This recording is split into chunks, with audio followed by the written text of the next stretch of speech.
We have breaking news this morning. An early morning fire does some heavy damage in West Fargo. The Valley Today's Abby Furchner joins us live from the scene where she has been all morning and was the first reporter there in the metro. Abby, what's it like out there?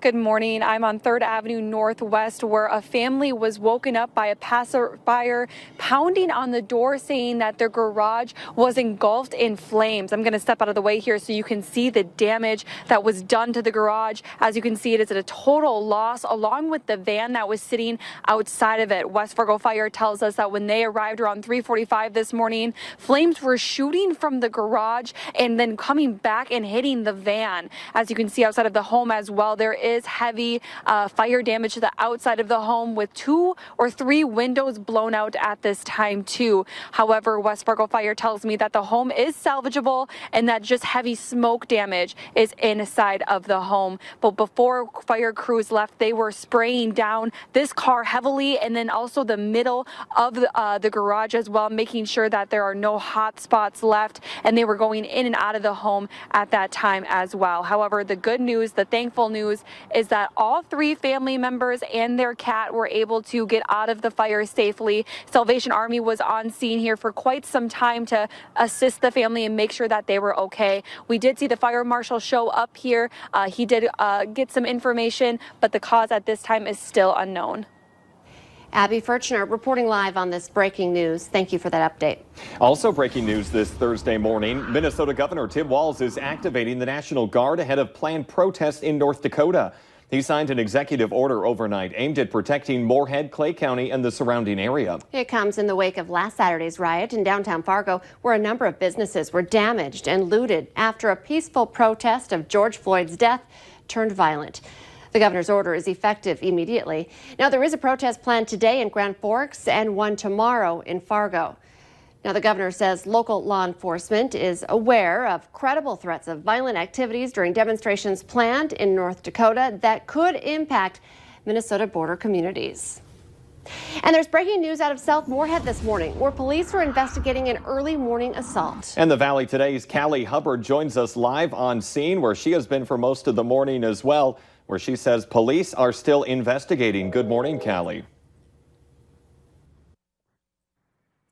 Yeah, hi, good morning, Jordan and Lisa. It's been a very busy morning for investigators and Moorhead police as they try to figure out what exactly happened just before 1 this morning. I'm going to turn the camera around now. If you were tuning in around 5:30 this morning, you would know that I was at the Terrace Green Apartments here, and I was probably a little bit down here in this parking lot, and they were looking at some sort of door on the side of the building is what investigators kept looking at. I was kindly told to push back as they pushed back their crime scene tape. So as you can see, I have to stay behind here now. So this has all changed within the last hour.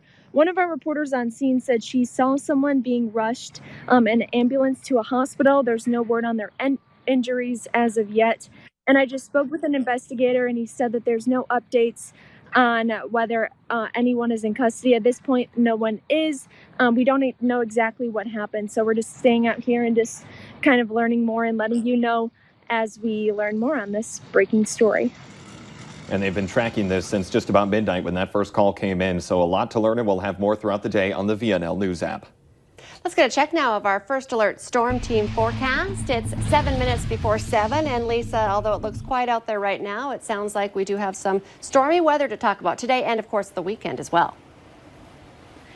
That's right. Today, looking at the potential for some stronger storms, and definitely as we head into the weekend, we've got a first alert weather day declared for Saturday night and into Sunday for the potential for some severe storms that could have some big impacts on your weekend coming up here. So again, we want to give you that early alert, that first alert that you can expect to have some impactful weather coming up for the weekend. And we'll be right here keeping you posted on that. And make sure you got your Valley News Live weather app downloaded so you can be alerted where you happen to be. And you'll want it today too, especially if you're in the Southern Valley. we've got quiet weather to start. You can see some clouds moving through parts of the valley, other places enjoying some sun after some storms move through overnight. We've got another round down into South Dakota that may just move far enough northward that it affects our southern valley viewers along the South Dakota line. Fargo's going to be on the very edge of it, but places south of I-94, Highway 10, that's where we're more likely to see that potential for some rain and thunder here for today. Temperatures are into the 50s. It's 54 degrees in Fargo, 52 in Grand Forks, a little warmer to the south, a little cooler up in Langdon at 48.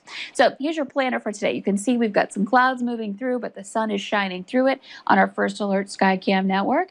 And as we look ahead to this afternoon, expect temperatures rising to about 80 degrees. We'll see some more cloud cover again as this system nears, and the potential for some thunder showers. Here's a look at our severe storm risk. Most of us just under a risk for some general rain or thunderstorms, but in that deeper green, that's a marginal risk. It's the lowest level of severe risk, but still it's there. And that means that we could see some hail that reaches that 1-inch diameter, or some damaging wind gusts as well. The focus will be more into South Dakota, though, and southern Minnesota with this system. So here's a look at that 7-day planner. I think once this rain and thunder for tonight clears out, we'll end up with a quieter day on Friday. Saturday, I think most of the day should be good. It's Saturday night and into Sunday where we're looking at that chance for storms, and that rainy weather continues on into next week. So stay tuned. Time now for traffic. Let's check in with the Valley Today's Devin Fry with Traffic on the Move.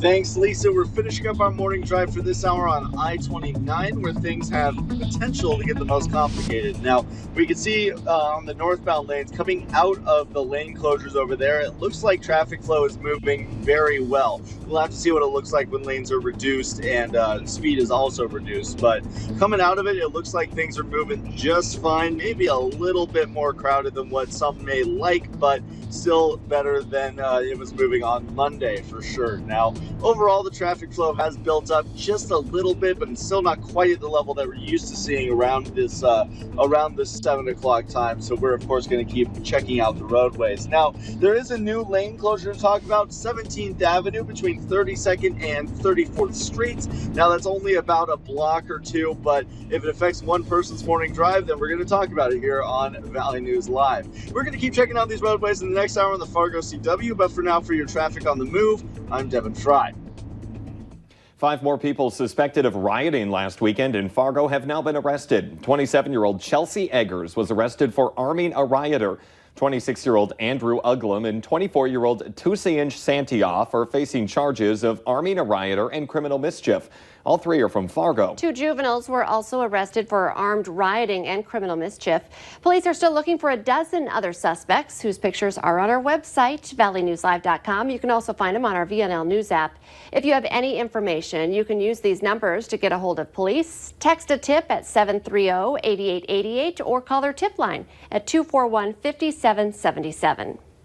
Organizers of tomorrow's protest in Fargo met with city officials yesterday to discuss racial inequalities. And they say that meeting ended with a victory. They say this is only the first step of a long journey to find equality, but they say they are pleased with the progress so far. The group plans to post more information on Facebook. And that peaceful demonstration for George Floyd scheduled today in Grand Forks is intended to be as non-disruptive as possible. The march organizer posted the event on Facebook. It happens at noon, starting at the parking garage on 1st Avenue and North 4th Street and continuing through downtown. Organizers are advocating to change police brutality and systemic racism. A Fargo brewery is asking for donations to help people hard hit by riots in the Twin Cities. Drecker Brewing is looking for donations of hygiene products, first aid supplies, diapers, baby formula and wipes, cleaning supplies, laundry detergent, gloves, masks, hand sanitizer, toilet paper, and paper towels. They will be collecting these items through tonight and will transport them to Minneapolis tomorrow morning. The Grand Forks Air Force Base is now identifying the 2 airmen killed earlier this week on base. One of them is 21-year-old Natasha Aposson of Arizona. Her family tells us she was a victim of domestic violence, but base officials are not yet commenting on their investigation. The other airman who died was 20-year-old Julian Torres of Texas. Now, the shooting that took place inside one of the dorms on base, all 21 airmen living in that dorm have since moved elsewhere. Let's get our answer now to our question of the morning on Facebook. Here's today's question. 68% of people say they've shared secrets with this person. The answer is their hairstylist.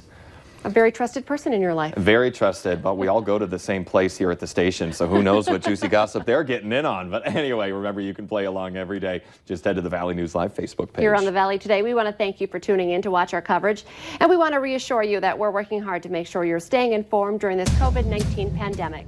There are several ways for you to do that, including valleynewslive.com, our VNL News app, and also our Valley News Live Facebook page, all for free with no registration required. The Today Show and CBS this morning are just about up, but we continue on the Fargo CW.